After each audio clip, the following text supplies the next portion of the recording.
ದಕ್ಷಿಣ ಕನ್ನಡ ಜಿಲ್ಲೆಯಲ್ಲಿ ಮಳೆಯ ಮುಂಚಾಕೃತ ಕ್ರಮವಾಗಿ ನಾಳೆ ಅಂಗನವಾಡಿಯಿಂದ ದ್ವಿತೀಯ ಪಿಯುಸಿ ವಿದ್ಯಾರ್ಥಿಗಳವರೆಗೆ ಎಲ್ಲರಿಗೂ ಕೂಡ ರಜೆಯನ್ನ ಘೋಷಣೆ ಮಾಡಿ ಜಿಲ್ಲಾಧಿಕಾರಿ ಆದೇಶವನ್ನ ಹೊರಡಿಸಿದ್ದಾರೆ.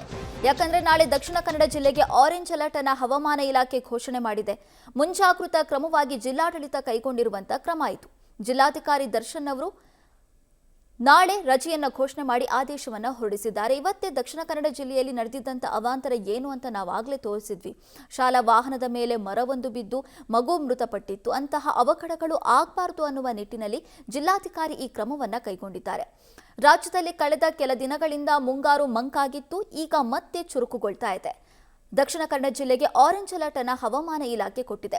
ಸಾಮಾನ್ಯವಾಗಿ ದಕ್ಷಿಣ ಕನ್ನಡ, ಶಿವಮೊಗ್ಗ, ಚಿಕ್ಕಮಗಳೂರು ಭಾಗದಲ್ಲಿ ಆರೆಂಜ್ ಅಲರ್ಟ್ ಅಂದ್ರೆ ಧಾರಾಕಾರವಾಗಿ ಮಳೆ ಸುರಿಯುತ್ತೆ. ಶಾಲಾ ಕಾಲೇಜಿಗೆ ಹೋಗುವಂತ ಮಕ್ಕಳಿಗೆ ತೊಂದರೆಯಾಗುತ್ತೆ. ಆ ನಿಟ್ಟಿನಲ್ಲಿ ಮುಂಜಾಗೃತಾ ಕ್ರಮವಾಗಿ ರಜೆ ಘೋಷಣೆ ಮಾಡಲಾಗಿದೆ.